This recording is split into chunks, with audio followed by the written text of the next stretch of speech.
اللہ کے بندے ہوتے ہیں ان کا رزق حلال اور طیب ہوتا ہے۔ دیکھو میری اور آپ کی قسمت میں جو لکھا ہے وہ ہمیں ہر صورت میں ملے گا۔ اب اس کو حاصل کرنے کے لیے ہم طریقہ حلال اختیار کرتے ہیں یا حرام کرتے ہیں، تو وہ طریقے کی وجہ سے وہ رزق حلال یا حرام ہو جائے گا۔ تو جو میرے مقسوم ہے وہ مجھے مل کے رہے گا۔ صحیح حدیث پاک ہے کہ جب بچہ شکم مادر میں 120 دن کا ہوتا ہے تو فرشتہ آ کے 3 چیزیں لکھ دیتا ہے، اس کا رزق بھی لکھ جاتا ہے، اس کی عمر بھی لکھ جاتا ہے، اس کا شقی و سعید ہونا بھی لکھ جاتا ہے۔ میرے والد گرامی رحمۃ اللہ تعالی علیہ جب میں شعور کی آنکھ کھولی تو مجھے بارہا کہتے تھے کہ رزق تو اللہ نے کتے کا بھی لکھا ہے، تم تو انسان ہو، تو رزق لکھا ہوا ہے۔ مجھے اور آپ کو جو بھی مل رہا ہے وہ اس لکھے سے نہ کم مل رہا ہے نہ زیادہ مل رہا ہے، وہ لکھا مقسوم رزق ہے، اس کے اندر کمی بیشی نہیں ہے۔ ہاں اگر ہم خیر کے اعمال کریں گے اس میں برکت ہوگی، وہ مبارک ہو جائے گا، لیکن وہ مقسوم لکھا ملے گا۔ اب اس کو حاصل کرنا کیسے ہے؟ چاہے حرام طریقے سے اختیار کر لے چاہے حلال طریقے سے اختیار کر لے۔ میں ایک سادہ مثال دیتا ہوں کہ اہل مجلس کی جانب سے آپ کے لیے کوئی سحری کا انتظام کیا ہوا ہوگا، تو بعد میں وہ آپ کو سحری دینا چاہیں تو ایک آدمی اپنی جگہ پہ وقار سے بیٹھا رہے، تو ظاہر ہے انہوں نے تو جتنے لوگوں کا اندازہ تھا اس کے مطابق انتظام کیا، تو ان کا ذمہ دار آدمی آگے بڑھے گا اور عزت سے اس کے سامنے رکھ دے گا۔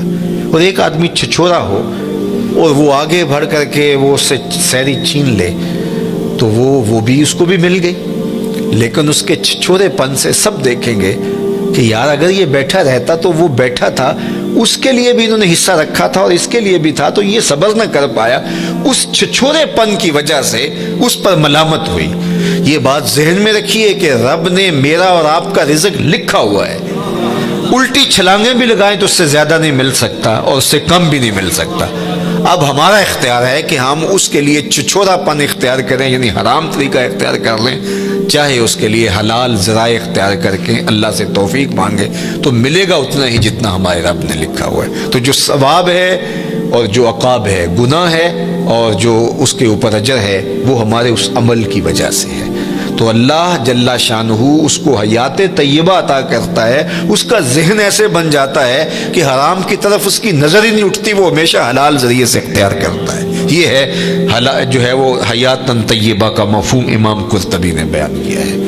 لیکن اللہ تعالیٰ جل شانہ یہ اگر توفیق دے دے، دل کے اندر یہ استقامت عطا کر دے تو پھر ہی ممکن ہوتا ہے، ورنہ ہم نے دیکھا ہے کہ یہ محبت ہی ایسی ہے دولت کی کہ اس کے لیے اکثر لوگ حلال اور حرام کی تمیز اٹھا دیتے ہیں، ختم کر دیتے ہیں، اور جب رزق پاک نہیں رہتا تو کچھ بھی پلے نہیں رہتا۔ یہ بات ذہن میں رکھیے گا۔ بلکہ حضور علیہ السلام نے اس شخص کا ذکر کیا جو لمبا سفر کاٹ کے مکہ المکرمہ میں پہنچے اور کعبۃ اللہ کے سامنے کھڑا ہو گیا، یمد یدیہ، اور اس نے ہاتھ یوں لمبے کیے ہوئے ہیں، ایسے لمبے ہاتھ کر کے دعا مانگ رہے ہیں۔ وَمَطْعَمُهُ حَرَامٌ وَمَلْبَسُهُ حَرَامٌ وَمَشْرَبُهُ حَرَامٌ وَغُذِيَ بِالْحَرَامِ فَأَنَّى يُسْتَجَابُ لِذَلِكَ، لیکن اس نے جو کھایا ہے وہ حرام ہے، جو پیا ہے وہ حرام ہے، جو لباس پہنا ہے اس کے تار و پود حرام کے ہیں، اور ہاتھ لمبے کر کر کے دعائیں مانگ رہا ہے۔ اللہ کے محبوب فرماتے ہیں مجھے بتاؤ فَأَنَّى يُسْتَجَابُ لِذَلِكَ، اس کی دعا کیسے قبول ہو جبکہ اس کا بدن حرام رزق سے پلا ہوا ہے، اس نے جو لباس پہنا ہوا ہے، جو حرام کے 2 کپڑے پہنے ہوئے ہیں وہ حرام سے ہیں۔ اب رو رہا ہے ہاتھوں کو لمبا لمبا کر کے، یمد یدیہ، لمبے لمبے ہاتھ کر کے کہہ رہا ہے یا رب یا رب، لیکن وَمَطْعَمُهُ حَرَامٌ وَمَشْرَبُهُ حَرَامٌ وَمَلْبَسُهُ حَرَامٌ وَغُذِيَ بِالْحَرَامِ۔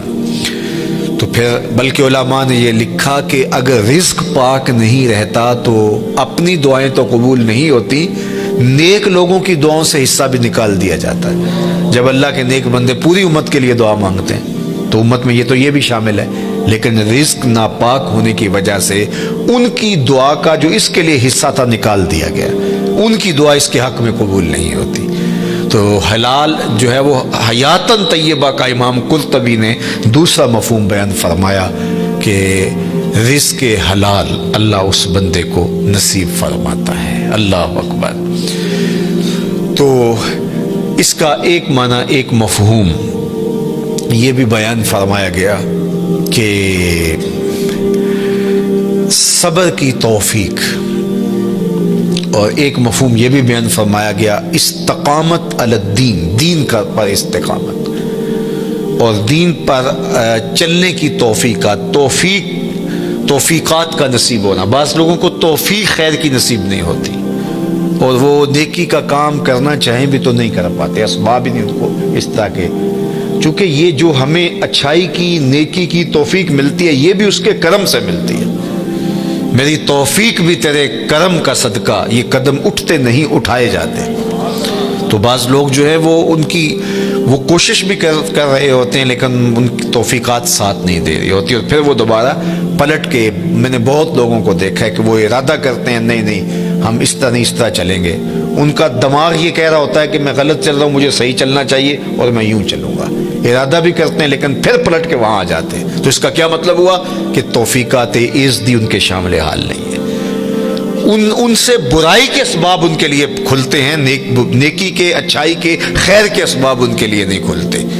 لیکن حیات طیبہ کا مفہوم یہ ہے جب کوئی بندہ اچھے اعمال کے ذریعے ایمان کی شرط کے ساتھ رب کو راضی کرنے میں لگ جائے تو اس کا پھر حیات طیبہ کا دنیا کے اوپر مفہوم یہ ہے کہ اللہ اس کے لیے نیکی کو مقسوم کر دیتا ہے، اس کے قدم ہی اچھائی کی طرف اٹھتے ہیں، برائی کی طرف وہ جاتا ہی نہیں ہے، اور یہ اس کے لیے خیر کا راستہ ہوتا ہے۔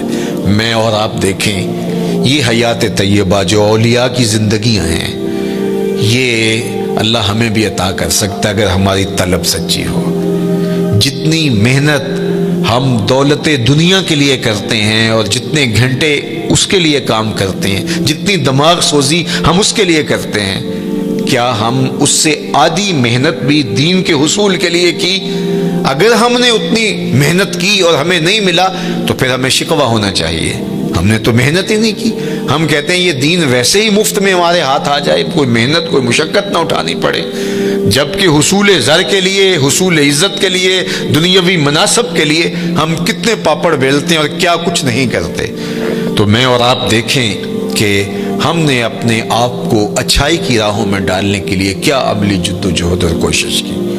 اگر ہم نے کوشش کی تو میرا رب اس کوشش کے بدلے میں، اگر سچی کوشش ہو تو ضائع نہیں ہونے دیتا۔ والذین جاہدوا فینا لنہدینہم سبلنا، وہ لوگ جو اللہ کی راہ میں کوشش کرتے ہیں، اللہ فرماتا ہے میں ان کے لیے راستہ نہیں، راستے کھول دیتا ہوں، ایک راہ نہیں بلکہ سبلنا، ان کے لیے کئی راستے کھول دیتا ہوں، اور پھر ان کے لیے در کشادہ ہوتے چلے جاتے ہیں اور خیر کے دروازے کھلتے چلے جاتے ہیں۔ تو کسی کے لیے توفیقات الہیہ کا حاصل نہ ہونا اور خیر کے دروازوں کا نہ کھلنا اور شر کے دروازے ہی ان کے لیے کھلتے رہنا، تو یہ کسی شخص پر اللہ کا قہر و غضب ہے اور اللہ کی ناراضگی کی دلیل ہے، اور اس کو جو ہے وہ سارے کام کاج چھوڑ کے سچی توبہ کرنی چاہیے تاکہ اس کے لیے خیر کے در کشادہ ہوں، اچھائی کے در کشادہ ہوں۔ یہ دنیا، یہ زندگی، یہ کائنات جس میں ہم رہ رہے ہیں، یہ ہمارا مقصود نہیں ہے، یہ بات ذہن میں رکھیے گا۔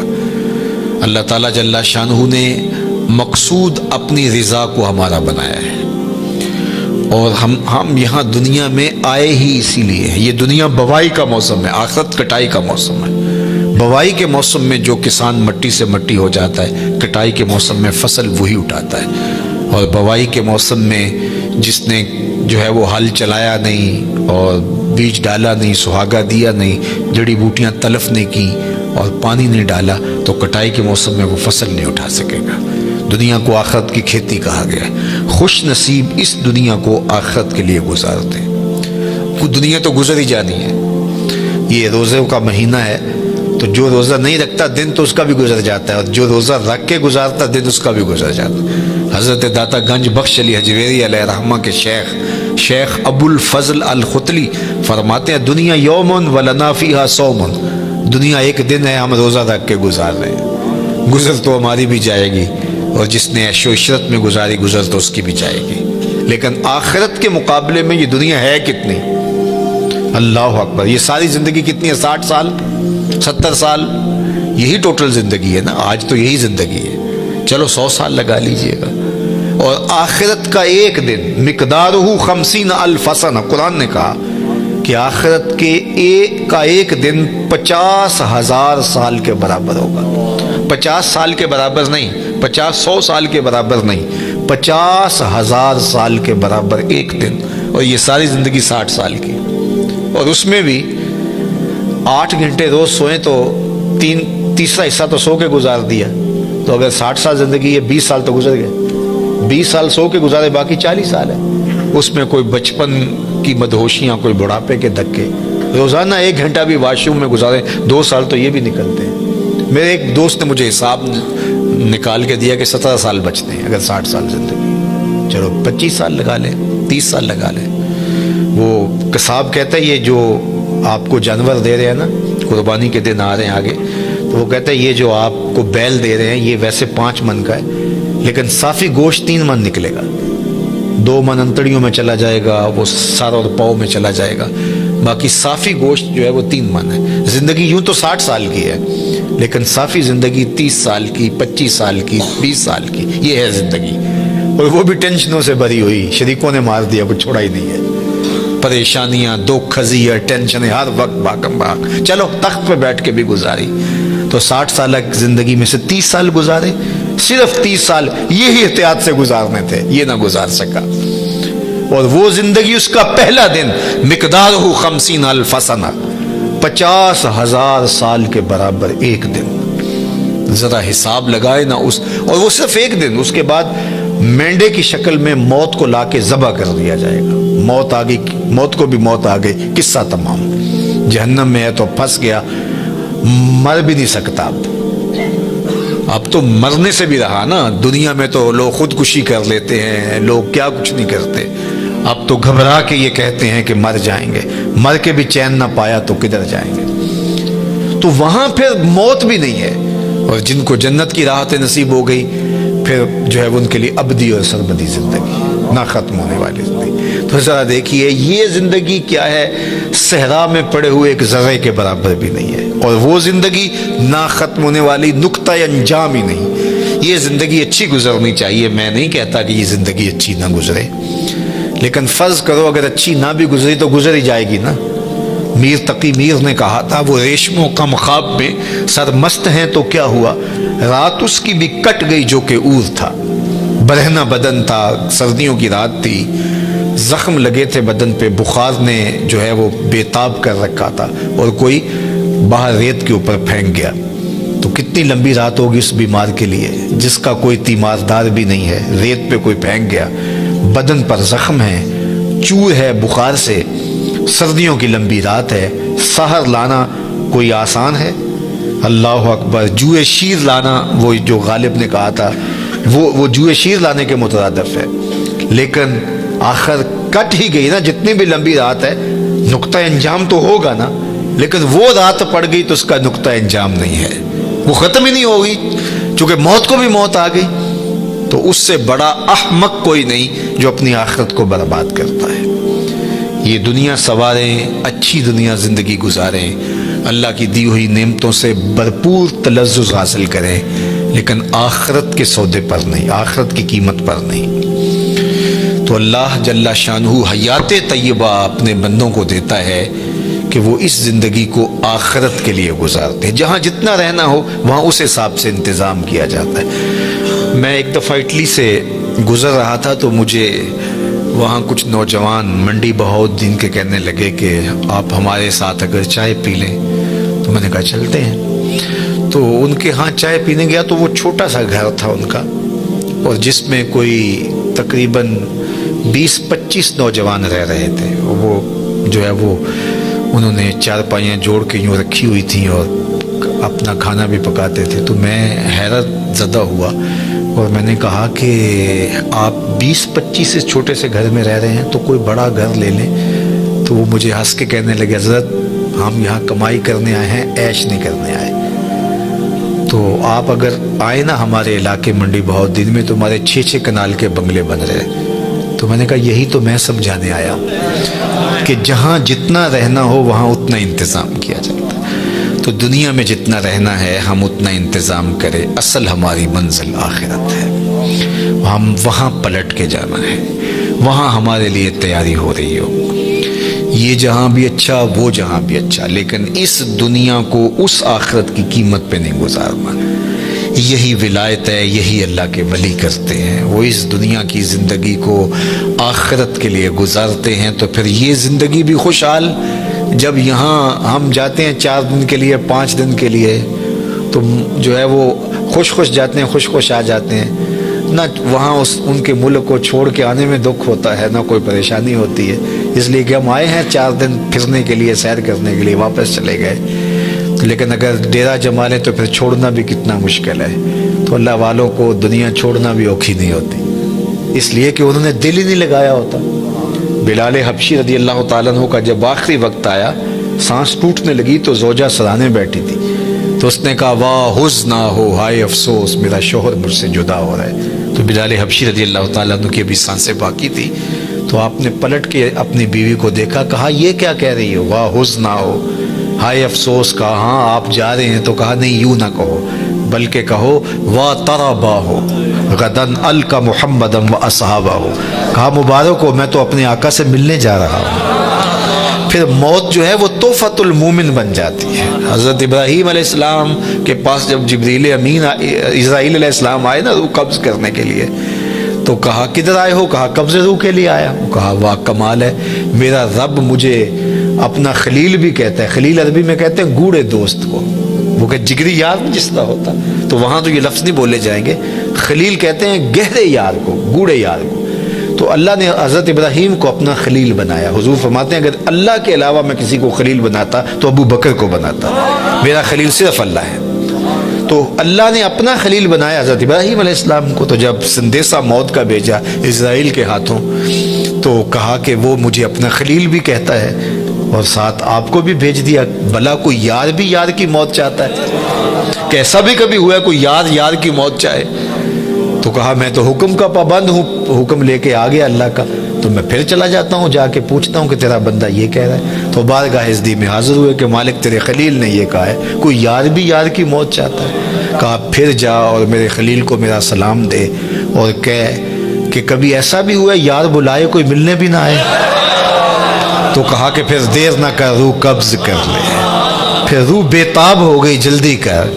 تو پھر دنیا پہ رہنا بھی کمال ہے، دنیا سے جانا بھی کمال ہے۔ فَلَنُحْيِيَنَّهُ حَيَاتًا طَيِّبَةً، پھر ستھری زندگی، ورنہ اس زندگی کے ہاتھوں لوگ تنگ ہوتے ہیں۔ وہ ساغر صدیقی نے کہا تھا کہ زندگی کاٹی ہے جبر مسلسل کی طرح، جانے کس جرم کی پائی ہے سزا یاد نہیں۔ تو پھر کہیں گے زندگی تو جبر مسلسل ہے، زندگی ہے یا کوئی طوفان ہے، ہم تو اس جینے کے ہاتھوں مر چلے۔ پھر زندگی طوفان بن جائے گی، زندگی عذاب بن جائے گی، لیکن اس کے ہو جاؤ زندگی بھی اچھی، آخرت بھی اچھی، یہ جہاں بھی اچھا وہ جہاں بھی اچھا۔ ربنا آتنا فی الدنیا حسنۃ وفی الآخرۃ حسنہ۔ تو اللہ کا ولی اس جہاں میں بھی خوش ہوتا ہے، اس جہاں میں بھی خوش ہوتا ہے، حیات طیبہ اس کو عطا کر دی جاتی ہے۔ اللہ صاحب مزار کے درجات کو بلند فرمائے۔ ارشاد فرمایا من عمل صالحا من ذکر او انثی وہو مؤمن فَلَنُحْيِيَنَّهُ حَيَاتًا طَيِّبَةً، جو کوئی اچھے عمل کرے، چاہے مرد ہو چاہے وہ عورت ہو، شرط ہے کہ وہ ہو مومن۔ فَلَنُحْيِيَنَّهُ حَيَاتًا طَيِّبَةً، ہم اسے ستھری اور پاکیزہ زندگی عطا کر دیتے ہیں۔ حیات طیبہ، پاکیزہ زندگی ان افراد کا، ان لوگوں کا مقصوم ہے جو اپنی زندگی اللہ اور اس کے رسول کے لیے وقف کر دیتے ہیں۔ نحیینہ کے اندر بھی مادہ حیات موجود تھا، لیکن حیاتاً طیبہ الگ تاکید لفظی کے ساتھ اس مضمون کو مؤکد کیا گیا ہے کہ کوئی ابہام میں نہ رہے کہ جو میرے ہو جائیں پھر میں ان کو مرنے نہیں دیتا۔ ان کو ابدی اور سرمدی فیضان نصیب کیا جاتا ہے اور زمانے مٹ جاتے ہیں، زمانے پہ آنے والے لوگوں کی نشان باقی نہیں رہتے، لیکن ان کے نشانات میں مسخ نہیں ہونے دیتا۔ مٹ گیا مشتاق دل سے رنگ یاد رفتگاں، پھول مہنگے ہو گئے قبریں پرانی ہو گئی۔ کتنے لوگ آئے اور چلے گئے، زمانہ آج ان کا نام بھی نہیں جانتا، لیکن جنہوں نے اپنے دل کو اپنے مالک کے لیے وقف کر دیا، میرے رب کا وعدہ ہے ان کے نشان نہیں مٹنے دوں۔ آپ لاہور جاتے ہیں تو راوی کے اس پار جہانگیر کا مقبرہ ہے، بر ہند کا مطلق العنان حکمران، جس کے نقارے بجتے تھے اور پورا ہندوستان اس کے زیر نگیں تھا۔ موجودہ پاکستان، مشرقی پاکستان اور پورا انڈیا، برما، یہ سارے علاقے زیر نگیں تھے، نقارے بجتے تھے۔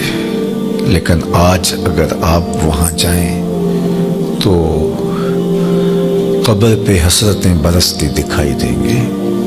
دن کو جائیں یا رات کو، وہاں آپ کو روشنیوں کا اہتمام دکھائی نہیں دے گا۔ اب پارک بن گیا ہے، اس کے دم سے کچھ لوگوں کا آنا جانا زیادہ ہو گیا، لیکن خالص مزار کے احاطے میں آپ کو قرآن پڑھنے والے لوگ موجود نہیں ملیں گے، تاش کھیلنے والی ٹولیاں بیٹھی نظر آئیں گی۔ وہاں جانوروں کی بینٹیں تو دکھائی دیں گی، تمہیں تازہ گلاب نظر نہیں آئیں گے، بلکہ بالکل اس کے ساتھ اس کی محبوب بیوی ملکہ نور جہاں کا مقبرہ ہے۔ یہ وہ خاتون تھی، جب بادشاہ تخت پہ بیٹھتا تو یہ بادشاہ کے پیچھے بیٹھتی، درمیان میں پردہ لٹک رہا ہوتا۔ بادشاہ کا کوئی فیصلہ اسے پسند نہ ہوتا تو پیچھے سے کمر ٹھونکتی تو بادشاہ اپنے فیصلے تبدیل کر لیتا، جس کے اشارہ ابرو پر ہندوستان کی تقدیر کے فیصلے بدلتے تھے۔ آج اس خاتون کا مقبرہ بھی اس کے ساتھ اندھیرے میں پڑا دکھائی دیتا ہے۔ زیب النساء کا اپنا شعر ہے جو اس کی لوح مزار پہ لکھا ہے، بر مزار ما غریباں نہ چراغ نہ گلے، نہ پرے پروانہ سوزد نہ صدائے بلبلے۔ ہم غریبوں کی قبر پہ نہ کوئی چراغ جلانے آئے گا، نہ کوئی پھول ڈالنے آئے گا، نہ کسی بلبل نے گیت گانے ہیں اور نہ کسی پروانے نے پر جلانے۔ وہ جو مطلق العنان تھے، جن کا طوطی بولتا تھا، جن کے نقارے بجتے تھے، چلتے تھے تو ہٹو بچوں کی صدائیں ہوتی تھی، آج غریب بنے ہوئے۔ بر مزارے ما غریباں نہ چراغے نہ گلے۔ میں راوی کے اس پار کی کہانی آپ کو سنا رہا ہوں، اب راوی کا پل پار کر جائیں۔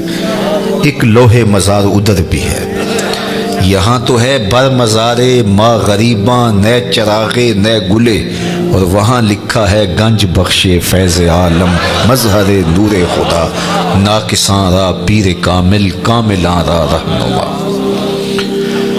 یہاں تو دن کے اجالوں میں بھی آپ کو لوگ دکھائی نہیں دیتے، لیکن وہاں رات کے اندھیرے میں چلے جائیں یا دن کے اجالے میں چلے جائیں، چھٹی کے دن چلے جائیں یا ورکنگ ڈے میں چلے جائیں، عید کے دن چلے جائیں یا جس دن شہر میں کرفیو نافذ ہو چکا ہو اس دن چلے جائیں، وہاں ہجوم عاشقاں دکھائی دے گا۔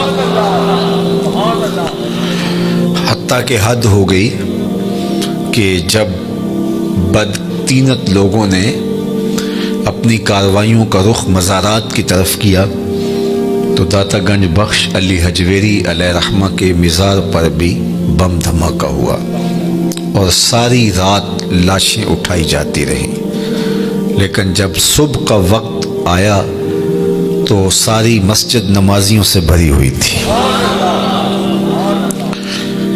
یہ میرے رب کا عہد ہے، میرے رب کا وعدہ ہے، فَلَنُحْيِيَنَّهُ حَيَاتًا طَيِّبَةً، ہم انہیں ستھری اور پاکیزہ زندگی دیتے ہیں۔ ایک تو ڈارون کا نظریہ ارتقاء ہے جو اس نے کہا اور مغرب نے اس کو ہاتھوں ہاتھ لیا کہ انسان بندروں کی مہذب شکل ہے۔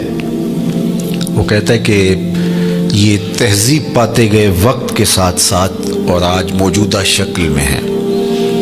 یہ ہے اس کا نظریہ ارتقاء کہ وقت کے ساتھ ساتھ جانور ترقی پاتے پاتے انسان کے روپ میں آ گئے، اور آج وہ بولتے بھی ہیں، محافظ ضمیر کو بھی نوک زبان پہ لے آتے ہیں، ایجادات بھی کر رہے ہیں، لیکن ان کی جو ابتدا ہے صدیوں قبل، وہ کہتے ہیں کہ یہ بندروں کی مہذب شکل ہے اور باقی جانوروں کی مہذب شکل ہے، اور اس پر وہ دلائل دیتا ہے۔ اور ایک زمانے میں تو اس کے ارتقائی نظریے کو بڑی پذیرائی بخشی گئی، ہاتھوں ہاتھ لیا گیا، لیکن قرآن نے انسان کے عالی مرتبت آغاز کا ذکر کیا ہے کہ ابھی اس کا خمیر گویا جا رہا تھا، فرشتوں کی پیشانی کو سجدے کے لیے تیار کیا جا رہا تھا۔ اس کا آغاز ہی خوبصورت ہے۔ ہم نے اس کو اپنی نیابت کا تاج دیا ہے، وَلَقَدْ كَرَّمْنَا بَنِي آدَمَ لَقَدْ خَلَقْنَا الْإِنسَانَ فِي أَحْسَنِ تَقْوِيمٍ، اس کو احسن تقویم میں پیدا کیا ہے۔ خیر، ایک تو ڈارون کا نظریہ ہے ارتقاء کا، لیکن ایک اقبال نے بھی نظریہ ارتقاء پیش کیا، وہ ڈارون کے نظریے سے ہٹ کے ہے۔ والدہ مرحومہ جب انتقال کر گئیں علامہ اقبال علیہ رحمہ کی، تو انہوں نے ایک طویل مرثیہ ان کی یاد میں لکھا جو آج بھی کلیات میں موجود ہے۔ اس کا عنوان ہے والدہ مرحومہ کی یاد میں۔ اس وقت وہ بیرون ملک تھے اور والدہ کی وفات کی خبر سنی تو بہت دکھی ہوئے، تو یہ طویل نظم ہے جو اقبال نے رقم کی۔ اقبال کی جو طویل چند نظمیں، ان میں سے ایک والدہ مرحومہ کی یاد میں، اس میں انہوں نے ماں کا ذکر کیا اور پھر کتنے دل گرفتہ انداز میں کہا، آہ وطن میں ہوگا اب کس کو میرا انتظار، آہ وطن میں ہوگا اب کس کو میرا انتظار، کون میرا خط نہ آنے سے رہے گا بے قرار، آرزو لے کر تیری خاک مرقد پہ آؤں گا، اب دعائے نیم شب میں کس کو میں یاد آؤں گا، کون پچھلے پہر اٹھ کے دعا کرے گا۔ ہر ایک سے کہنا پڑتا نا میرے لیے دعا کریں، استاد سے بھی، مرشد سے بھی، دوست سے بھی۔ حاجی معتمر جا رہے ہیں تو ان سے بھی کہنا پڑتا ہے جناب جا رہے ہو وہاں دعاؤں میں یاد رکھنا، لیکن کبھی ماں کو بھی کہنا پڑا کہ اپنی دعاؤں میں یاد رکھنا، اور ماں کے جب ہاتھ اٹھ جائے تو اللہ خالی نہیں موڑتا، اور یہ لازمی نہیں ہے کہ ماں رابعہ بصریہ ہو تو پھر ہی دعا قبول ہوتی ہے۔ اپلے تھاپتی ہوئی ماں گوبر سے بھرے ہوئے ہاتھ بھی اٹھا دے، اللہ انہیں بھی خالی نہیں موڑتا۔ ماں جب بولتی ہے تو اس کے لہجے میں جبریل بولتا ہے، ماں جب مسکراتی ہے تو لگتا ہے جنت کی ساری کلیاں کھل اٹھی ہیں، اللہ نے اس کے لہجے میں وہ درد، وہ درک، وہ محبت، وہ پیار رکھ دیا ہے۔ اللہ اکبر۔ عالی نصب ہوٹلوں میں کھانا کھانے میں وہ سرور کہاں جو چولہے پر بیٹھ کے ماں کے ہاتھوں سے پکی ہوئی چپاتیاں کھانے میں ملتا ہے۔ عالی جناب، حضرت صاحب، کیا کیا القاب دیے جاتے ہیں، لیکن ان لفظوں میں وہ لطف کہاں جو ماں کی زبان سے اوئے ببلو اور اوئے مٹھو میں رکھا ہوا ہے۔ اللہ اکبر۔ اونچی مسندوں پر بیٹھنے ہوئے وہ مزہ کیا جو ماں کے قدموں میں بیٹھنے میں نصیب ہوتا ہے۔ تو اقبال نے وہ طویل نظم لکھی اور اس نظم کے اندر ہی اقبال نے نظریہ ارتقاء کو بیان کیا۔ یہ مضمون لمبا ہو جائے گا اگر میں اس کو تفصیل سے عرض کروں، تو اس میں اقبال نے جو ایک تو ڈارون کا نظریہ ہے ارتقاء کا کہ یہ مہذب شکل ہے بندروں کی اور دیگر جانوروں کی، لیکن اقبال نے جو نظریہ ارتقاء پیش کیا ہے وہ یہ ہے کہ ہر شے کی فطرت میں نمو کا جذبہ ہے، بڑھنے کا، آگے بڑھنے کا جذبہ ہے، اور وہ جذبہ ہی اس کی زندگی میں تحرک پیدا کیے رکھتا ہے۔ آگے بڑھنے کا جذبہ نہ ہو تو زندگی میں جمود طاری ہو جائے۔ کاروبار والے بھی آگے بڑھنا چاہتے ہیں، دین والے بھی آگے بڑھنا چاہتے ہیں، تو یہ انسانی زندگی کے اندر ایک جذبہ ہے نشو و نما کا، اور یہ ہر شے کے اندر اقبال کہتے ہیں۔ اور اس کی مثال وہ دیتے ہیں کہ ایک بیج کو آپ زمین کو پھاڑ کر اس کے اندر ڈالتے ہیں تو بیج اس حالت میں مطمئن نہیں رہتا، جب اس کو نمی اور حرارت ملتی ہے تو وہ زمین کا کلیجہ چیر کر کے ایک کونپل کی شکل میں باہر آتا ہے، تو وہ پہلی صورت سے بہتر صورت ہے اس کی۔ یہ نشو و نما کا جذبہ تھا جس نے اس کو زمین سے باہر آنے کے لیے مجبور کیا۔ پھر اس کے بعد اس پہ بھی مطمئن نہیں ہوتا، کونپل سے شاخ بنتی ہے، شاخ سے تنا بنتا ہے، پھر پتے نکلتے ہیں، اس پہ بھی اطمینان نہیں، پتوں پر پھر کلیاں آتی ہیں، اس پہ بھی اطمینان نہیں، کلیوں سے پھول بنتے ہیں، اس پہ بھی اطمینان نہیں، نشو و نما کا جذبہ آگے بڑھنے کا، پھولوں سے پھر پھل بنتے ہیں۔ یہ اس درخت کا نقطۂ کمال ہے۔ اب جب اس نشو و نما کا جذبہ اس کی فطرت میں موجود ہے اور آگے وہ بڑھ نہیں سکتا، پھل سے آگے کدھر جائے، تو وہ پھل پک کے دوبارہ پھر بیج بنتا ہے اور پھر دوبارہ تہے مزار آتا ہے، دوبارہ پھر جو ہے وہ زمین میں آتا ہے، اور زمین میں آ کے پہلے ایک تھا، اب وہ باغ کی شکل میں نمودار ہوتا ہے۔ تو یہ فطرت ہے۔ ہر شے میں اقبال نے مثال جو ہے وہ درخت سے دی، فطرت ہستی شہید آرزو رہتی نہ ہو۔ اگر آپ کی توجہ ہو، فطرت ہستی شہید آرزو رہتی نہ ہو، خوب تر پیکر کی اس کو جستجو رہتی نہ ہو، موت کو سمجھا ہے غافل اختتام زندگی، یہ ہے شام زندگی صبح دوام زندگی، اور یہی ہے فَلَنُحْيِيَنَّهُ حَيَاتًا طیبہ۔ کہا جو میرے ہوتے ہیں پھر میں ان کو مٹنے نہیں دیتا، ان کو ایسی زندگی دیتا ہوں کہ جو قابل رشک ہوتی ہے۔ زمین پر چلنے والے بھی وہ اعزاز نہیں رکھتے جو قبروں کے اندر موجود رہنے والے اعزاز والے۔ اللہ اکبر۔ تو جو ان سے وابستہ ہو جائے، اللہ اس کے رسول سے وابستہ ہو جائے، ان کو پھر وہ مٹنے نہیں دیتا، ورنہ دنیا کے اوپر شہنشاہوں کے نام مٹ گئے۔ میں آپ سے پوچھوں، جس زمانے میں میرے حضور تشریف لائے تھے، اس زمانے کے خاقان کا نام کیا تھا؟ تو شاید آپ معذرت کر لیں کہ ہمارا تاریخ کا مطالعہ تو ضرور ہے، لیکن اتنی گہرائی کہ ہم نام تک یاد رکھیں یہ نہیں ہم بتا سکتے۔ چلو میں پوچھتا ہوں، اس دور کے کیسر کا نام کیا تھا؟ اس دور کی سپر طاقت تھی رومن امپائر، اس دور کی سپر طاقت تھی اور اس کا حکمران۔ تو کہا کہ نہیں جناب، ہم اس دور کے کیسر کا نام نہیں جانتے، اس دور کے خاقان کا نام نہیں جانتے۔ چلو میں نے پوچھ لیا، اچھا اس دور کے کسرا کا نام کیا تھا؟ دوسری سپر طاقت کسرا ایران تھی، اس کے شہنشاہ کا نام کیا تھا؟ تو آپ نے اس پہ بھی معذرت خواہانہ رویہ اختیار کیا، اور آپ کے چہرے بتا رہے ہیں کہ جناب ہم نہیں جانتے۔ جس دور میں میرے حضور آئے، اس دور کی دو سپر طاقتوں کے حکمرانوں کے نام میں اور آپ نہیں جانتے۔ بہت کم لوگ ہیں۔ کیسر روم کا نام، کسرا ایران کا نام، خاقان کا نام، اور اس دور کے بڑے بڑے لوگوں کا نام آپ نے کہا جناب ہم نہیں جانتے۔ اچھا میں نے پوچھا اس مجلس میں ڈھونڈ کے جو سب سے کم عمر کا بچہ تھا کہ میرے حضور کے مؤذن کا نام کیا تھا؟ تو اس نے سر اٹھا کے کہا بلال حبشی۔ تو یار سلطنت روم کے شہنشاہ کا نام تو زمانے کو یاد نہیں ہے، کیسر روم کا نام اور کسرا ایران کا نام تو زمانے کو یاد نہیں ہے، لیکن میرے حضور کے مؤذن کا نام آج بھی زمانے کو یاد ہے۔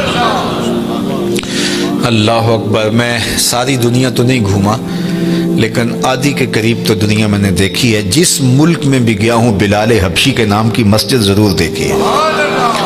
اقبال یہ کس کے عشق کا فیض عام ہے، اقبال کا لہجہ دیکھیے، اقبال یہ کس کے عشق کا فیض عام ہے، رومی فنا ہوا حبشی کو دوام ہے۔ کہ رومی شہنشاہ کا تو نام بھی زمانہ نہیں جانتا، لیکن بلال حبشی کا نام آج بھی دلوں کی تختیوں کے اوپر لکھا ہوا ہے۔ اللہ اکبر۔ ہمارے بزرگ فرماتے تھے کہ رنگ کالا تھا لیکن تھا کرموں والا، ہونٹ موٹے تھے، اللہ اکبر، ناک چپٹی تھی، لیکن نسبت رسول کی وجہ سے عزت کا وہ مقام ملا کہ آج بھی دل میں بلال حبشی کا نام آتے عشق جاگ اٹھتا ہے۔ وہ محبت، وہ پیار، وہ الفت اللہ جل شانہ نے حضور کے ساتھ ان کو جو نصیب کی تھی، اور اس کا صلہ کہ آج بھی ان کا نام ذکر ہے۔ تو کہا جو میرے ہو جائیں پھر میں ان کو مرنے نہیں دیتا، ورنہ دنیا کے اوپر تو سارے مرنے کے لیے آئے ہیں۔ شہنشاہ، کج کلا، بادشاہ، شاعر، ادیب، فلسفی، دانشور، کہاں آج زمانہ انہیں جانتا تک نہیں ہے، لیکن وہ لوگ جنہوں نے اپنی زندگیاں اللہ اور اس کے رسول کے نام وقف کی۔ دولت انسان کو لافانی نہیں کرتی، اقتدار سے انسان کا نام باقی نہیں رہتا۔ بڑے اقتدار والے آئے اور زمانہ ان کو بھول گیا۔ ایک خاتون جو ہے وہ